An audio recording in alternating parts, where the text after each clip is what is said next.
Good morning, everyone. We are the Group 5 and we are here to present the value chain analysis of Coca-Cola Company. So let's begin. Cost method. Step 1. Identify the firm's primary and support activities. Primary activities: inbound logistics. Inbound logistics include functions like receiving, warehousing, and managing inventory.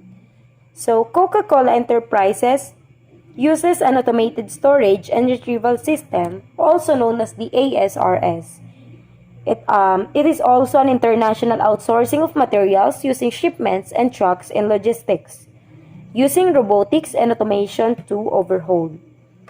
Coca-Cola extensively uses high fructose corn syrup, and this raw material is obtained from manufacturers located in the United States. ASRS also tackles the inadequacies of conventional warehouse systems and equips facilities to manage finished goods seamlessly and monitor them anywhere with precise precision from the moment they are produced at the designated outlet for distribution. Second is the operation, which includes procedures for converting raw materials into a finished product. The Coca-Cola Company sells and produces concentrates and syrups for drinks and finished beverages. To prepare, package, sell, and distribute finished drinks, their bottling partners mix the concentrates with still and or sparkling water and or sweeteners depending on the product.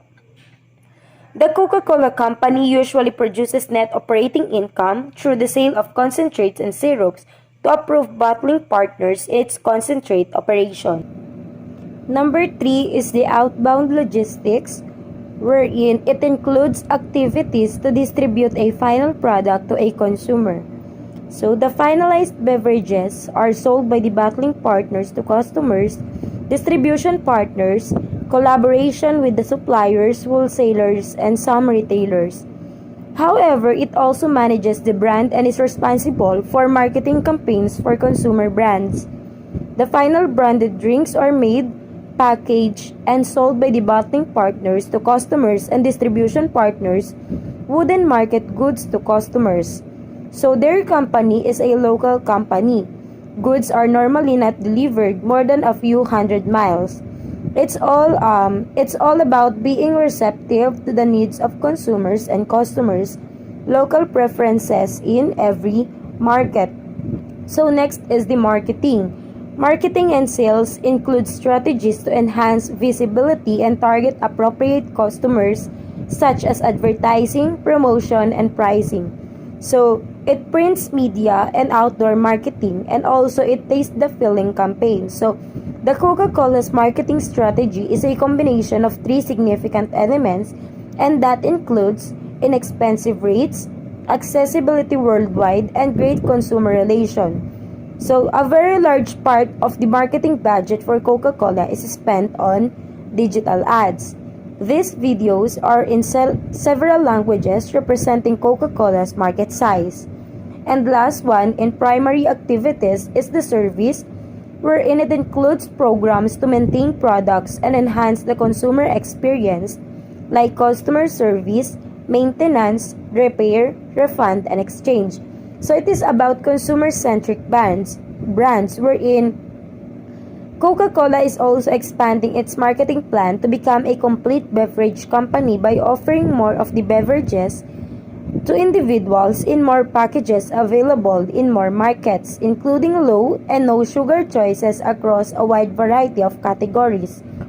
Coca-Cola retains its customer service activities through an online chat with a virtual agent on the company's official dedicated customer service telephone website. So let us now move on to the support activities. So first is the procurement, wherein it is concerned on how a company obtains raw materials. So it has maintained good relationships with its suppliers and provided guidelines that the suppliers are required to follow. So this includes compliance with laws and standards, laws and regulations, freedom of association and collective bargaining, forced and child labor, misuse of labor, discrimination, salaries and benefits, work hours and overtime, health and safety, environment, and demonstration of compliance. Second is the technological department, wherein it is used at a firm's research and development stage, like designing and developing manufacturing techniques and automating processes. So it maintains a heavy focus on technology and research and development. In order to fuel innovation through products, packaging, equipment, and other things, the company works with partners in other industries. Next is the human resources or HR management, wherein it involves hiring and retaining employees who will fulfill the firm's business strategy and help design, market, and sell the product. So it focuses on employee motivation and engagement. In addition, the emphasis is on performance improvement in order to provide career development for employees. And lastly, number 4 in support activities is the infrastructure, wherein it focuses on creating large infrastructures and educating its suppliers and focusing on innovation. So it also includes company systems and the composition of its management teams such as planning, accounting, finance, and quality control. A broad infrastructure including management, human resources, financial, and technical infrastructure has been handled by Coca-Cola. Now, we are going to discuss the second step. Establish the relative importance of each activity in the total cost of the product. Ito pong mga cost na ito ay estimated lamang po ng grupo namin. First po, yung operation is 35%. Ito po ang may pinakamataas na estimated cost dahil sa operation po nandito yung pag-process ng raw materials to finished products. And marami din po kasing machinery and equipment na ginagamit. Next po is inbound logistics, which is 30%. Para po sa amin, balance and fair naman po na 30% ang para sa inbound dahil syempre po, kailangan maglaan ng sapat na cost para sa mga high quality na materials. And may sarili din pong automated storage retrieval system na ginagamit ang Coca-Cola. And nakakatulong rin po yun para sa maayos na inventory system management.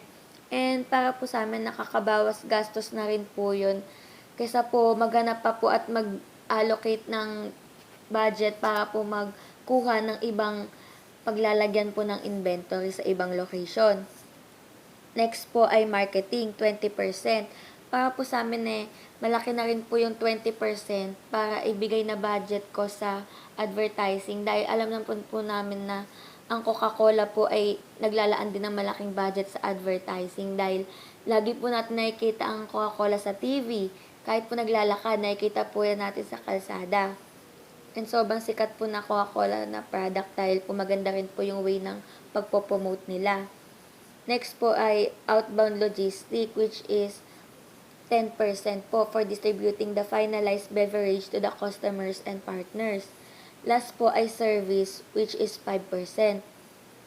Next po, for the supporting activities, technological department estimation is 35%.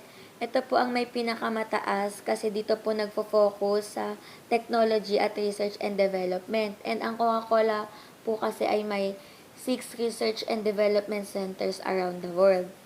Next po is infrastructure is 30% for the company's management, innovation, and educating their suppliers. Next po ay human resources management is 20% and procurement is 15%. Here is the step 3, which is the cost drivers of each activity. First, in primary activity, the inbound logistics. The cost drivers in inbound logistics are holding period, inventory management system, and the shipment cost, wherein the inventory management system uses technology for monitoring and maintaining their stock products. Next is the outbound logistics. The cost drivers are different currencies, distribution channels, marketplaces, and the direct store door arrangement, which has only 10% in our pie chart. Next is the operation. Operation has the higher percentage in costing. Here is the reason why. the number of product, number of sales order, number of materials, operating machines, factory workers, and machine capacity. Mas malaki ang ginagastos ng company dito sa operation dahil sa dami ng machines na ginagamit nila to process their raw materials into their products, and also yung factory workers nila na need nila pasweldohin is kasama sa operation cost. As we all know, malaki ang kampanya na Coca-Cola, kaya marami silang workers. Next is the marketing. Marketing cost drivers are number of advertisements, promotional activities, package pricing, and marketing campaign. As we all know, advertisement is very costly, but it will help their product to reach their consumers. Last is the service. The cost drivers are number of service calls attended, number of stops in service department, and hours spent in service. And next is the cost drivers for the support activity. First is the procurement. Cost drivers are salaries and overhead of procurement team, supplier pricing, number of settlements, and the number of deliveries.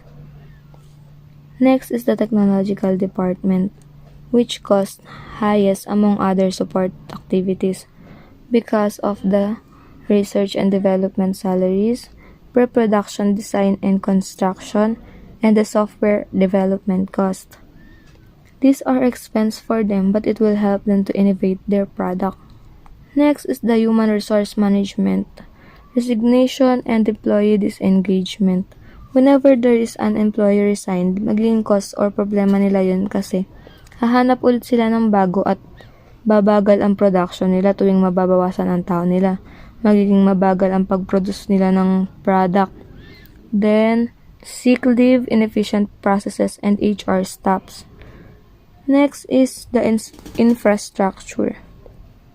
Infrastructure cost drivers are material cost, labor cost, design and development cost, cost of compliance with legal and regulatory requirements, professional services, energy and utility cost, and insurance. So let's proceed to step 4. Identify the links between activities. So first we would discuss the primary activities, which include inbound logistic to operation. It is the receiving, storing, and disseminating inputs to the product. In example, to Coca-Cola company is their raw materials, like sugar, water, corn syrup. In terms of storing, they uses ASRS or Automated Storage and Retrieval System, which handling operation of Coca-Cola finish without human intervention. So ano yung link nito? Would be their operation would be faster because of their accumulation of raw materials and less presence of human error in production. So next is operation to outbound logistic. Dahil nga yung operation is faster because of elimination, so most of the production is less of human intervention. So yung client nila in other countries na nag-order in bulk is faster yung delivery sa kanila and more profit for Coca-Cola pag ganon. Then next is outbound logistic to marketing and sale. So ang link between this is yung maraming ang clients abroad yung Coca-Cola, so dagdag tong promotion bukod sa advertisement nila. So nakakatulong din in terms of word of mouth ng kanilang existing client. It could be lessen the advertising expense in the future dahil nga like Coca-Cola, they are well known over the world by their products because they have so many clients overseas. So next is marketing to service.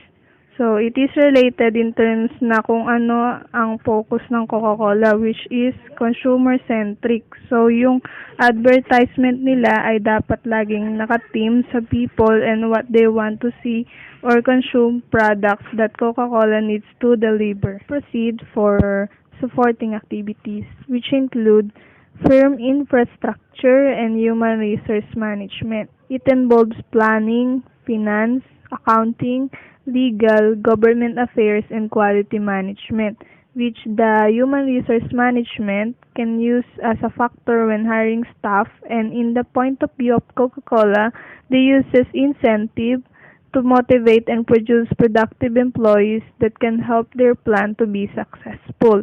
Next is technology development to human resource management. The link between these is technology department or R&D or research and development helps human resource management by producing newly research about how firm, product, and process which human resource use to hire right attitude and qualification of employees needed.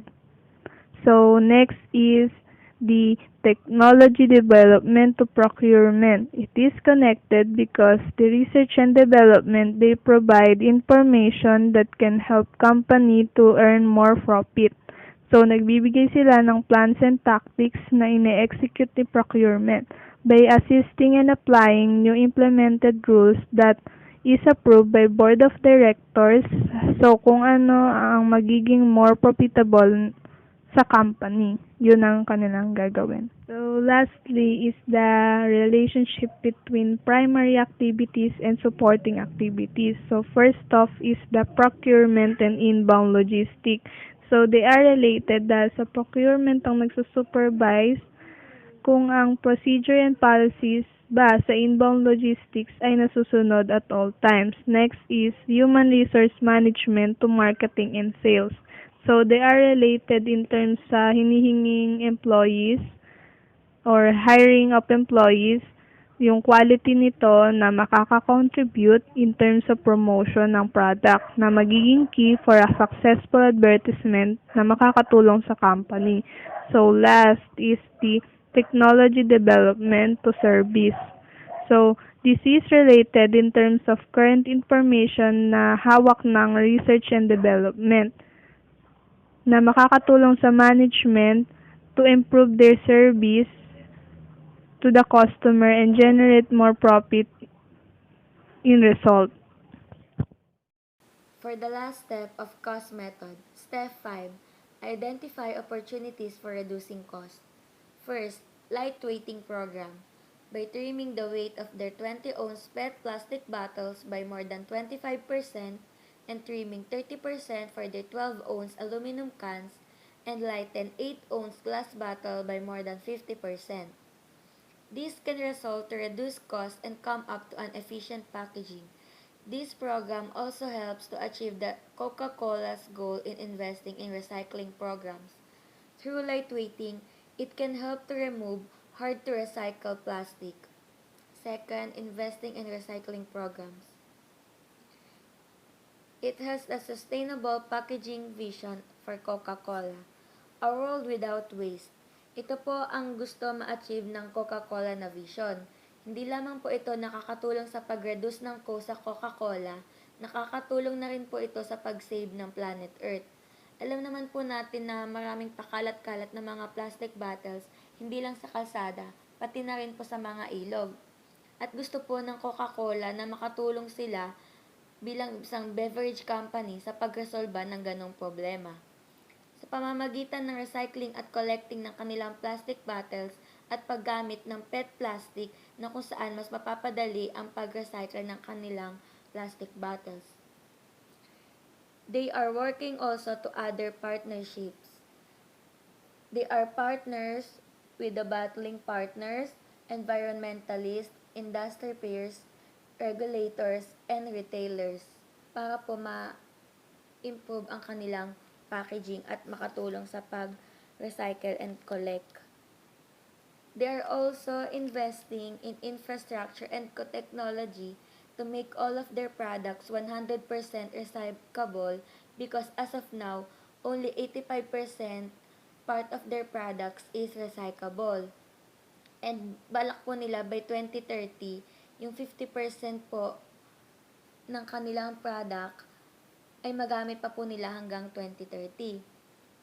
They also invest in packaging innovation wherein they will use marine bottles, a beverage bottle using recovered and recycled marine plastic. Last po ay reducing raw materials. Ang pag-reduce po dito ay ginagamit ang sugar reduction. Due to sugar tax, to reduce cost, Coca-Cola engaged in sugar reduction. To offer less sugar products, they plan to develop on using some sugar alternatives. They also offer some products who are low and non-sugar beverages. They also reduced sugar in more than 400 of their products on 2018 alone. They also make smaller packaging sizes of their beverages where the consumer can control on how much sugar they consume. They sell it on small bottles and mini cans. Proceeding with the differentiation strategy, let me define it first. Differentiation strategy, as the name suggests, is the strategy that aims to distinguish a product or service from other similar products offered by the competitors in the market. It entails development of product or service that is unique for the customers in terms of product design, features, brand image, quality, or customer service. Now for step 1. Coca-Cola generates revenue by selling concentrates and syrup to bottling facilities around the world. They have an approximately 225 bottling facilities worldwide, and those bottling partners are the ones responsible in manufacturing, packaging, merchandising, warehousing, and selling finished products to retailers and distributors. In the previous year, the record said that 36% of Coca-Cola business was categorized as finished product operation, while 64% was classified as concentrate operation. That's why we identified that operation, logistic, and marketing and sales as their most value-creating activities of Coca-Cola. In operation, this is where the ingredients and materials are processed to create Coca-Cola products.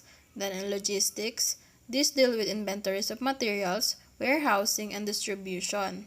Then lastly, the marketing and sales where Coca-Cola promotes and introduces their products to their consumers. Step 2. To further improve the brand and maintain its position in the market, Coca-Cola must further improve their water efficiency in manufacturing operation. Because Coca-Cola is made of water, issues with water supply and quality could also impact the business. According to Coca-Cola, in 2004, they were using 2.7 liters of water to make 1 liter of product. This means that 1 liter of water is in the product and another 1.7 liter is used in the manufacturing process. At the present time, they were able to cut it down to 1.92 liters. Alongside with this goal, Coca-Cola founded RAIN, or the Coca-Cola's Foundation flagship African Community Program to help achieve the United Nations Sustainable Development Goals on clean water and sanitation access. Next, to further improve Coca-Cola's brand and maintain its market position, they must have continuous support in research and development. Coca-Cola is a consumer-centric brand where it requires shifting focus from what the company wants to sell to what the consumers want to buy. One of their focus is product development. In fact, 18 out of their 20 brands have a low or no sugar options. It is what their consumer wants. Since some beverages with sugar content sometimes lead to diabetes and cause obesity, which cause people to be health conscious, and Coca-Cola knows eating and drinking less sugar is increasingly important to many, so they take actions to meet their needs. Also, Coca-Cola's 40% of their sparkling brands come in smaller packages. Smaller packages make it easier to control added sugar intake while people can still enjoy their favorite drink. Coca-Cola also has more drinks with additional nutrition benefits. They look for ways to make their drinks better and more nutritious by providing vitamins, minerals, electrolytes, and more dairy and plant-based beverages. Moreover, Coca-Cola are also giving the people the information they need. Coca-Cola leads in the food and beverages industry by providing clear, easy-to-find nutritional information right up front on their packages to support informed choices. Step 3. Coke differentiation strategy is for development of products and services to offer unique features and attributes. Value addition and features help a company to offer a special price for it. Like when you buy mineral water, it costs you less, but when you buy vitamin water, its price is a little high. The higher price is to cover companies' cost that usually doesn't cover routine price products. Customers will surely pay when they don't have any alternative for you. Coca-Cola maintains their differentiation from other drinks by spending more than 20% of their advertising budget to only differentiate their products. It has positioned successfully with the following standards. First, to corporate repute for innovation and quality. Second, to the communication of product strength perceived by users. Then lastly, for enjoy and fun symbols. Product differentiation strategy is a good choice for Coca-Cola. However, it can be detrimental if they are not careful. A couple more years of slipping market share may take Coca-Cola into the stuck in the middle category, of which it can be very hard to climb out. There is a fine line between being confident in a company and being content. Coca-Cola is better be careful that they do not mistake confidence with being content, as their overwhelming success for the over past century and very well may lead to ignorance of their current situation. Therefore, if Coca-Cola wishes to not only exist but also prosper in the future, a much stronger concentrated efforts toward differentiation strategy will prove to be highly beneficial.